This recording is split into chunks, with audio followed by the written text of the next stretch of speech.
শুরু করে সকল কারিগরি ব্যাপারগুলো শুয়েবই দিয়েছে। আমার বছরখানে খুব কষ্ট হয়েছে, মানে শুয়েব তখন মানে রেগুলার সাংবাদিক, তারপরে সত্যি আনন্দ আনন্দ আনন্দ আনন্দ আনন্দ মনে পড়ে যে অনেক সময় শুয়ে বাইরে থাকতো, আনন্দ নিউজগুলো পোস্ট করতো। আমি আবার এই নিউজগুলো যখন দেখতাম অনেক ভুলভ্রান্তি বা আমারও বানানো থাকতো, শুয়ে যখন দেখতো ওইটা আমার আর দেখতে হয়। এইভাবে আনন্দ কেমন বিরক্ত করছি আর শুয়ে করে এগুলা প্রায় মঞ্জু মোস্তফা মঞ্জু মানে হাতে যাওয়ার আগ মুহূর্ত পর্যন্ত শুয়ে বাংলা চিঠি, কারিগরি, এডিটিং সব কিছুই বলা করে দিয়েছে। এখানে ধন্যবাদ শুয়েবকে। 2016 সালের 2 ফেব্রুয়ারি থেকে আমাদের কারিগরি ত্রুটি ছাড়া এই পত্রিকাটাকে আমরা বন্ধ রাখিনি একদিনের জন্য। এত ধৈর্য, এত ত্যাগ। আমি মনে করি যে আসলে মানে আমি কিন্তু 83 সালে সাপ্তাহিক মশাল পত্রিকায় আমির ভাই, আমি তখন 4 ছাত্র আশীর্বাদ করে ফার্স্ট ইয়ারে পড়ি, তখন আমির ভাই একদিন আমাদের সিরাজুল খান সম্পাদিত এই সাপ্তাহিক মশাল আমার হাতে এনে দিয়ে বললো, তুমি এটা কাজ করবে।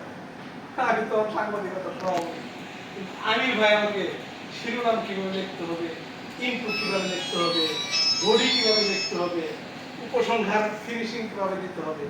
আমি ভাই খুব ট্যালেন্ট তখন, তখন তখন রাজনীতিবিদ। এই যে নেশা ধরাই দিল আমির ভাই, আমি কিন্তু নেশার মধ্যে আছি এখন, পেশা হিসেবে সাংবাদিকতাকে এখন পর্যন্ত নিতে পারি।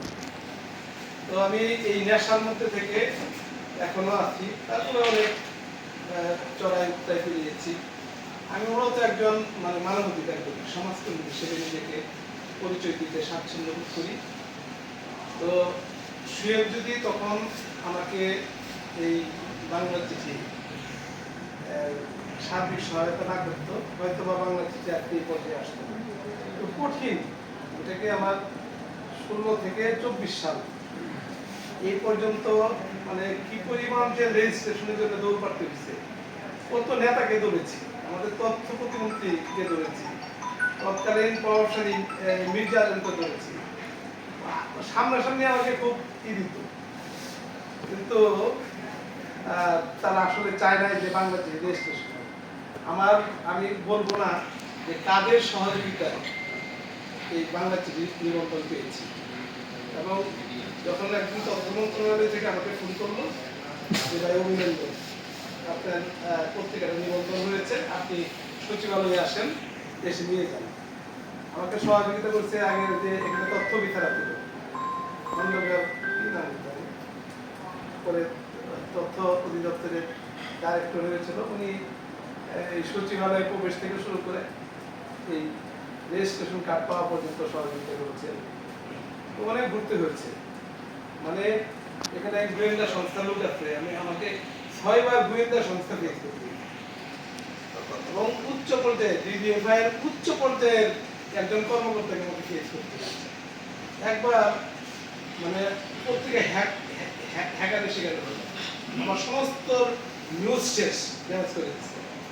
পরে আমি একটা গোয়েন্দা সংস্থা কর্নেল লেভেলে, কর্নেল, সে আমাকে ফোন করলো যে ভাই আমরা দেখতেছি, মানে তারা খুব ওয়াজ করে আমাদের এই বাংলাদেশে যে জানি আপনার পত্রিকাটা হ্যাকের শিকার হয়েছে, আমরা চেষ্টা করতেছি এটা রিকভারি করার জন্য।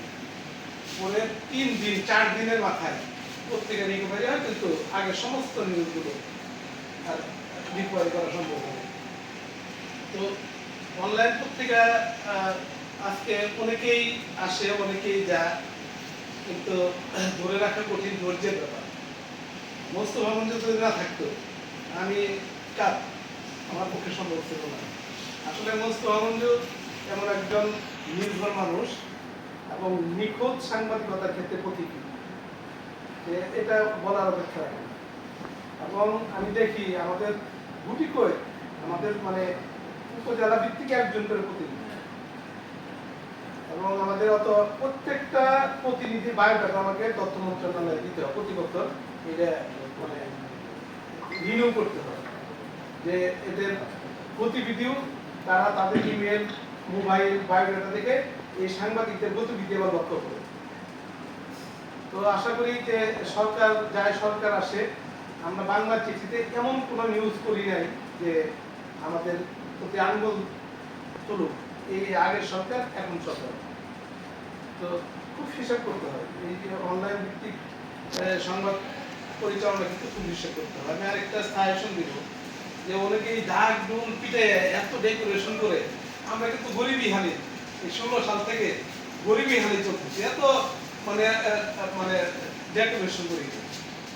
কারণ এখানে আমাদের যে প্রকাশক, তাকে স্মরণ করতে হয় যে প্রবাসী উনি, এই যে আরেক সমস্যা কি, প্রকাশক তো চলে জেনে রেজিস্ট্রেশনের সময় খুব ভোগান্তি বহাইতে হয়। তো আমাকে অনেকে সহযোগিতা করতে, তো সে যেন 6 মাস পর পড়বে আসে। তাহলে আরেকটা নতুন আইন হলো প্রকাশক আলাদা, সম্পাদক আলাদা। একই ব্যক্তি যদি প্রকাশক সম্পাদক হয়, জিন্দগিতেও রেজিস্ট্রেশন করতে পারবে। আমি কলম দিয়ে লিখে দিতে পারবো, এবং সংস্কারেও তাই আসছে।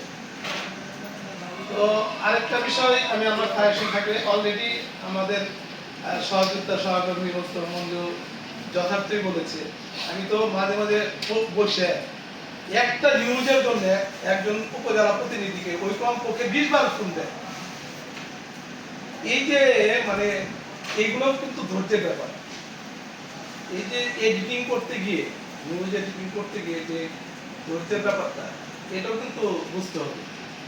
কত লাইন, কত শব্দ, কত চিন্তা যে মানে সমাহার ঘটিয়ে একটা নিউজ তৈরি করতে হয়, এটা মোস্তফা মঞ্জুর পাশে বসে না থাকলে কারো পক্ষে সম্ভব না। কি অবস্থা, রাত 12টা 1টা পর্যন্ত ওই নিউজে বসে থাকে। যখন একটু বলি কালকে একটা নিউজ আসছে